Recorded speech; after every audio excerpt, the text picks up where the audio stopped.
Hello. So now that we have our topics narrowed down a little bit more, we are going to now start doing research. And one of the key pieces of doing research is finding authoritative sources for your research and being really effective in our searches. So this lecture aims to tell us how it is that we can find a little bit more information about the topic that we've chosen, now that it's nice and narrowed down, and how is it that we can figure out whether or not to trust these sources. So what does it mean to be an authoritative source? Well, if something is authoritative, that means that they are an authority on something, that they have the power and the trust to be considered a primary source for any topic that you might be investigating. It is a source that you can trust, it is a source that your parents can trust, and it is a source that we as teachers can trust. So what are some sources that are authoritative? Mainly academic sources and trusted news organizations. By academic sources, we mean those databases that we have available like JSTOR or GALE that can help us to find peer-reviewed academic journals and the articles inside those peer-reviewed academic journals. What does it mean to be peer-reviewed? That means that instead of just being able to write an article that says anything and being able to have that published, instead what a lot of academic journals will do is that you will submit an article and then you will have a series of colleagues, usually multiple colleagues, that will review your article and make sure that your research is sound, that any experiments were ethical and researched well, that your theories are good, that you cited the right people, and if and only if you pass the sort of test of these peers, people that are investigating the same thing as you are, then and only then do you make it into the academic journal. So if you see something from an academic journal, that usually means that it may be peer-reviewed. Not all journals are peer-reviewed, but we would recommend that you search for peer-reviewed sources. But usually if you see something that comes from an academic journal, that would be a more authoritative source than, say, something you just randomly found off of Google or Wikipedia.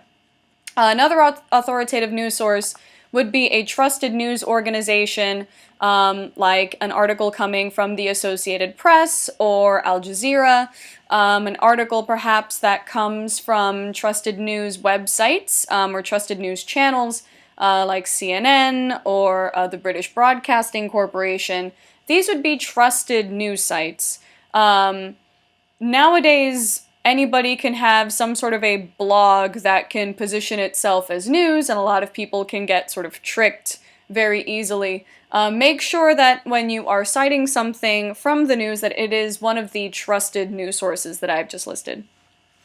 What is not an authoritative source is basically anything that you can find on Google and Wikipedia. Google, because Google basically has pretty much any and every website that exists out there, and those aren't necessarily trusted. And Wikipedia is not as authoritative. It's a good place to start, but it's not authoritative because anyone can edit it. As in the case with, say, famous celebrities or people that are subject to a variety of controversies, anyone can go into someone's Wikipedia biography and edit it if you have an account to say basically whatever you want. So it shouldn't necessarily be the most trustworthy thing. It's a good place to start, but it is not the place where you should get all of your research. So how can you judge an authoritative source? So you have to figure out whether something is good at recall or if it's good at precision. This is in terms of any search engines you might use like Google or JSTOR or GALE. Basically Google, Bing, Yahoo, all of these search engines are really good at recall. Now, recall is the ability of search engines to return as much information as possible, because that's good. You want to be able to get a whole bunch of information that you can use to cite. However, quantity does not necessarily equal quality. On the other hand, Search engines like our academic databases like JSTOR or the GALE resources that we have available to us, those are better at what is known as precision, which is being able to give you search results that are exactly what you're looking for. This also has to do with how narrow your search topic is and how narrow your search terms are, but these places are more precise because then you can also narrow down things by whether or not they appear in a peer-reviewed journal. You can also narrow things down by research topic. For sites like Google and Yahoo, you don't necessarily have as much precision. So for example, let's show off the sort of relative lack of precision that Google has. Say you knew somebody named John Smith, and you did a search for John Smith.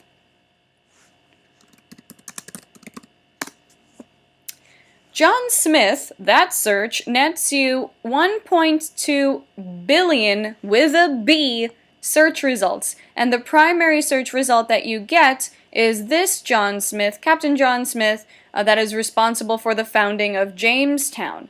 Now, that might not be the John Smith that you're looking for. Maybe the John Smith that you're looking for is a comic book writer. If you left it here at John Smith, then you would have to sort through 1.2 billion sources before you might be able to find exactly who it is that you're looking for. Down here you have some related searches, other things that people have looked at. But for the most part, a lot of these folks tend to search for things related to the explorer John Smith. So let's say that we wanted to narrow this down some.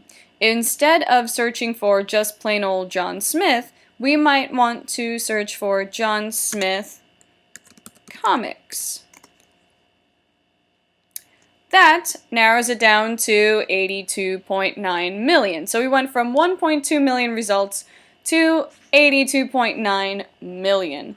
Now, you still do not necessarily want to wade through 82.9 million results. So instead, what we might want to do is we might want to make sure that John Smith is in quotation marks. What this allows us to do is it only allows us to search for John Smith put together. If you leave the quotations out, it basically searches for every instance of the word John and the word Smith. See the difference? You can either search for John Smith or the word John, also the name Smith, also comics. So by putting things in quotation marks, you are making them exact. So by just adding the quotation marks around what we want, we went from 78.9 million results to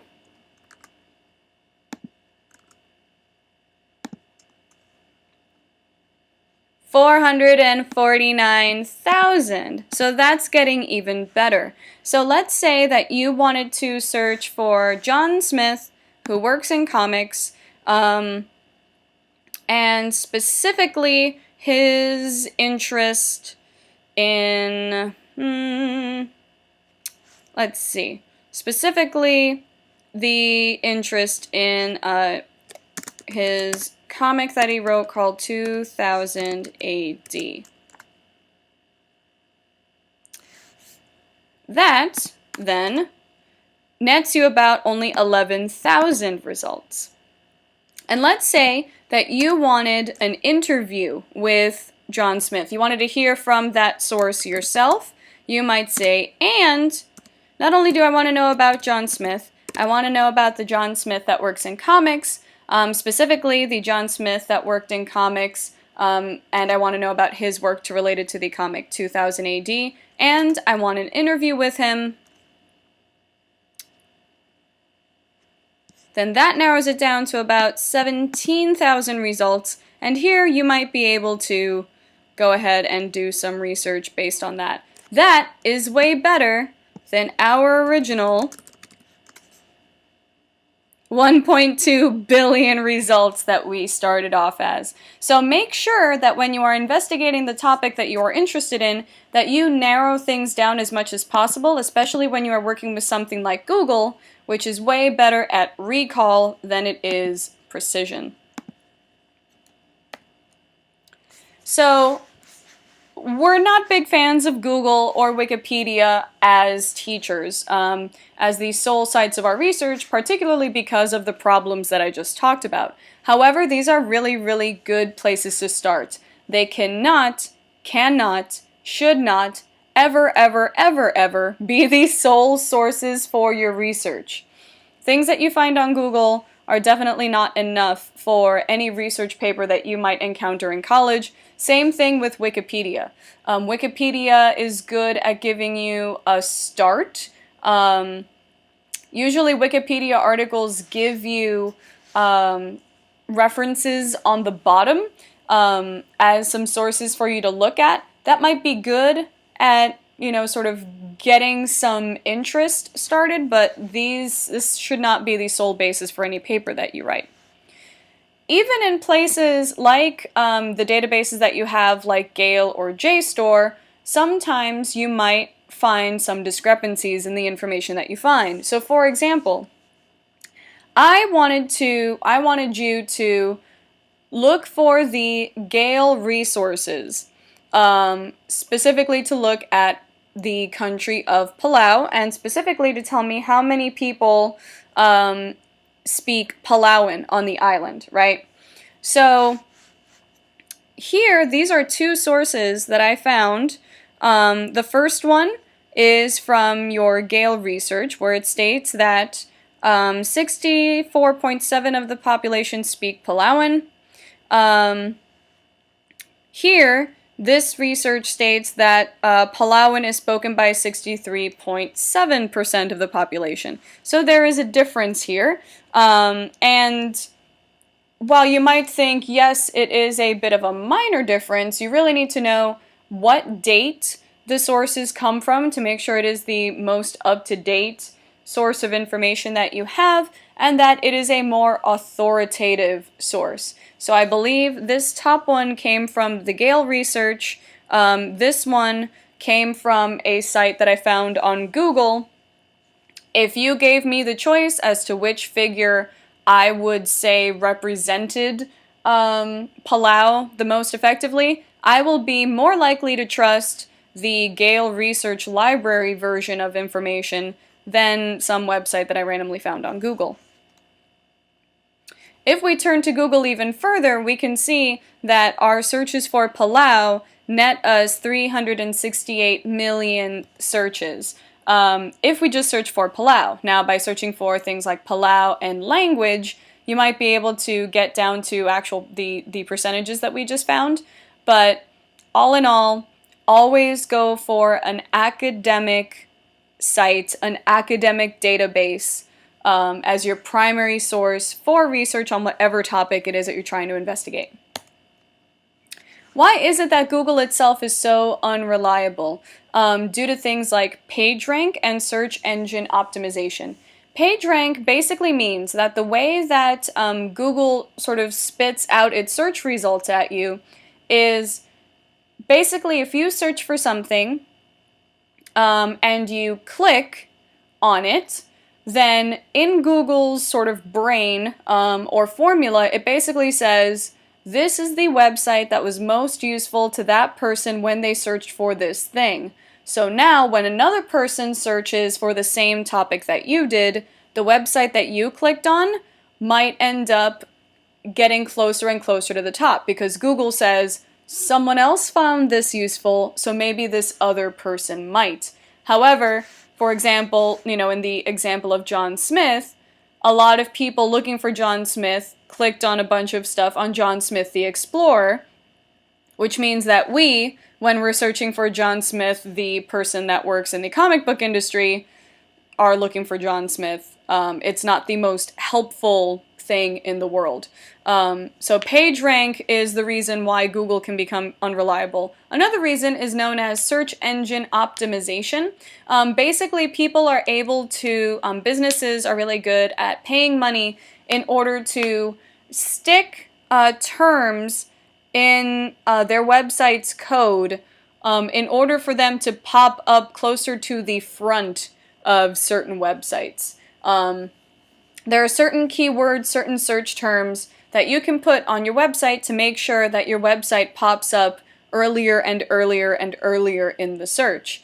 Now, because people pay money to do that sort of thing, and you can basically, put all sorts of things that you want on your search engine optimization portion of your website, it's not going to be the most reliable thing. It's going to be the thing that people paid the most money for. That doesn't necessarily make it the most trustworthy way to look for stuff. What can Google do right, however? The cool thing that Google has is something known as Google Scholar. And if you don't, you do, because you are Doral College students, but if you don't necessarily have access to academic research databases, or you just want another place to look for academically sound and authoritative sources, Google Scholar is a great place to go. Google Scholar is basically a Google search that specializes in academically trustworthy results, specifically things that you might find in academic journals. So let's do a search, why not, for John Smith DC Comics. So now what we see is we have results that are books, we have results that are things that people have cited, we have things, we have certain websites, definitely a whole bunch of other books, and these are places where you can do research on basically more sort of academic trustworthy looks at the stuff that we're looking for. And as you can see, we search for John Smith DC Comics in Google Scholar. We only get about 1,300 results, which is way more narrow, i.e. way more precise, than just regular good old-fashioned Google. Let's say that we wanted to look for academic articles about quarterbacks in football, right? So let's say quarterbacks. I wanted to do a Google search for quarterbacks.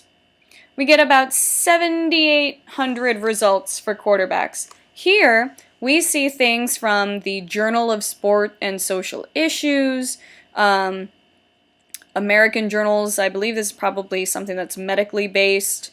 Here we have one that when it says PDF on it, that means that if you click on it, it gives you an actual PDF of the article, which is kind of cool. So this is basically an article, an academic article that shows up in the Sociology of Sport journal from 2005, so it's only about 10 years old, that's not bad, talking about race and the quarterback position. This would be an excellent article. This is an excellent example of an article that you can use to cite in research. It comes from a journal. It's relatively recent. You have the full text right there that you can cite it. And then the cool thing about Google Scholar is that if you click on Cite, it gives you ways of citing the article in your works cited page, right? And you should always have a reference page at the back of a of any kind of research paper you do. Whether you are doing something in MLA, APA, or Chicago style, it automatically gives you the way that you should cite your work. So it makes things very, very easy. So if you are going to research academic sources, go to scholar.google.com, not just Google. Here you are way more likely to find resources that your teachers are going to trust. So how is it that we can make our searches way better? we can optimize our searches, make our searches better by using quotes, right? So if we put John Smith in quotation marks, then we are going to get all of the instances that have John Smith together. If we just use John Smith, then we are going to get instances of John and instances of Smith, which automatically multiplies your searches. Use plus or and in order to add things to your search. So not only do I want to search for John Smith, but I also want to search for John Smith and DC Comics. But if you wanted to narrow your search down even further, you could say, I want to search John Smith and DC Comics, but maybe I want to eliminate certain key terms from my search. So I could say John Smith and DC Comics, not 2000 AD, which would be the work that the DC Comics writer is best known for. So if you say John Smith and DC Comics, not or minus 2000 AD, then that means that you might get instances where John Smith is spoken of as the writer for DC Comics, but it doesn't talk about 2000 AD. Maybe it talks about other works that he's done. Or it will give you search results that mention John Smith, DC Comics, which might mean that you might get instances where there have been DC Comics written about John Smith, the Explorer, right? So we have narrowed down our search considerably just by using these handy tricks. And always, always, always, if you're finding way too many search results, things that are upwards of the hundreds of thousands or the millions or even in some cases the billions, then that means that you may need to narrow down your topic way more.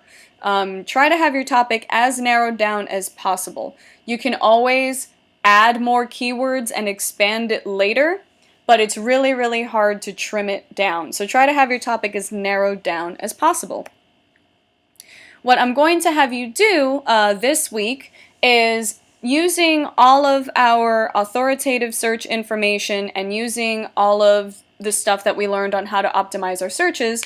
Now what we're going to do is we are going to start forming a bibliography, which is basically a nice big list of sources that we are going to use to then do research for our research paper. So your next assignment is going to be doing all of these searches for your nice narrow topics and seeing what sources you come up with of course a preference for things that are academic, trusted news sites, and specifically peer-reviewed papers. Okay? Happy researching!